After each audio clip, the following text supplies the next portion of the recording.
उत्तर प्रदेश के 5 बड़े शहरों में लॉकडाउन लगाने का जो फैसला इलाहाबाद हाई कोर्ट का था, उसको आज सुप्रीम कोर्ट ने एक तरह से सस्पेंड कर दिया है, यानी लागू करने से मना कर दिया है। मैं आज के इस वीडियो में यह नहीं बता रहा हूं कि वह फैसला जनहित के लिए जरूरी था कि नहीं था।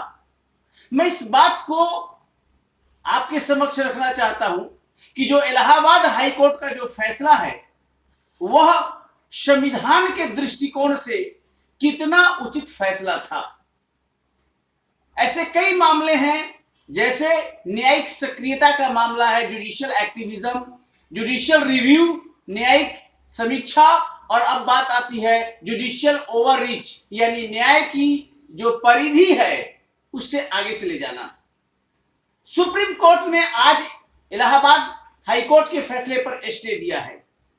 सबसे महत्वपूर्ण जानना है कि सरकार का जो 3 अंग है, जिसे एग्जीक्यूटिव कार्यपालिका, जिसे जुडिशियरी न्यायपालिका, और जिसे लेजिस्लेटिव यानी व्यवस्थापिका कहते हैं, सबका अलग अलग काम संविधान के तहत बटा हुआ है और इसी को कहते हैं सेपरेशन ऑफ पावर्स, यानी कि शक्तियों का पृथक्करण, और आपस में चेक्स एंड बैलेंस का भी सिद्धांत है।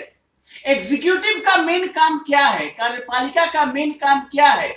कार्यपालिका का मेन काम है गवर्नेंस और पॉलिसी मेकिंग। एक तरह से कार्यपालिका उन कानूनों को लागू करती है जो व्यवस्थापिका बनाती है, लेकिन जो पॉलिसी मेकिंग है, जो गवर्नेंस है, वो संविधान के तहत प्योरली एग्जीक्यूटिव का विषय है।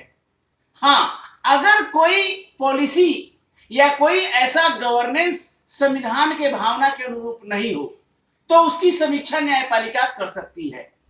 अब लॉकडाउन लगाना है कि नहीं लगाना है, इसको सबसे बेस्ट जज करने वाली जो व्यवस्था है वो व्यवस्थापिका है, यानी कि एग्जीक्यूटिव है। न्यायपालिका के द्वारा इस पर यह कहना कि लॉकडाउन लगा दिया जाए 26 अप्रैल तक उत्तर प्रदेश के 5 शहरों में, ये कहीं ना कहीं ये बताता है कि जुडिशियरी यानी जो इलाहाबाद हाई कोर्ट है वो अपनी सीमाओं के बाहर चली गई है। ऐसा कहकर इलाहाबाद हाई कोर्ट ने एग्जीक्यूटिव को कटघरे में खड़ा कर दिया और योगी आदित्यनाथ की जो सरकार है उत्तर प्रदेश में, उन्होंने स्पष्ट कर दिया कि हम लॉकडाउन नहीं लगाएंगे। देखिए कितना गंभीर संकट की बात है। Executive versus judiciary. जुडिशियरी कह रही है, यानी इलाहाबाद हाई कोर्ट ने लॉकडाउन का आदेश दे दिया 5 शहरों में 26 अप्रैल तक, और योगी आदित्यनाथ की सरकार ने कहा कि हम उसको लागू नहीं करेंगे। ऐसा क्यों हुआ? लॉकडाउन एक तरह से प्योरली गवर्नेंस का विषय है, एक तरह से गवर्नेंस के डिसीजन मेकिंग का डोमेन में आता है। अधिक से अधिक एडवाइस कर सकता है, सजेस्ट कर सकता है, लेकिन सीधे सीधे उत्तर प्रदेश के मुख्य सचिव को बुलाकर और उनको निर्देश देना कि लॉकडाउन लगा दीजिए, लगाया जाता है, यह जुडिशियल ओवररीच है, यानी न्यायपालिका अपनी सीमा से बाहर चली गई। संविधान का जो अनुच्छेद 50 है, राज्य के नीति निर्देशक तत्वों में आता है, वो क्लियर करता है सेपरेशन ऑफ पावर, शक्तियों का पृथक्करण।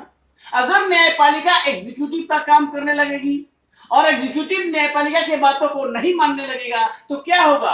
कॉन्स्टिट्यूशनल केओस हो जाएगा, यानी संवैधानिक अराजकता, और उसको फिर संभालने वाला कोई नहीं होगा।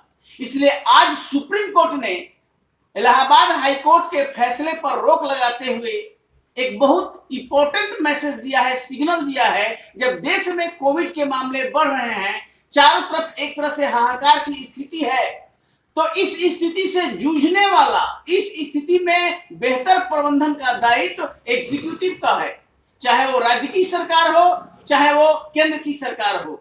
जुडिशियरी अधिक से अधिक आगे बढ़कर एडवाइस कर सकती है और चीजों को सही ढंग से लागू करने के लिए सलाह दे सकती है, लेकिन यह कहना कि सीधे सीधे लॉकडाउन लगा दो, यह एक तरह से न्यायपालिका का डोमेन एरिया नहीं हुआ।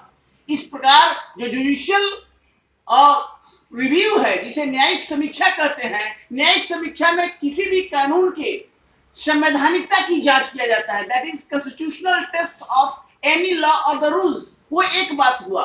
और न्यायिक सक्रियता दूसरी बात है, पेपर में कोई बात निकल गया, सुओ मोटो कॉग्निजेंस लेकर उस पर न्यायपालिका सुनवाई करती है और आदेश देती है।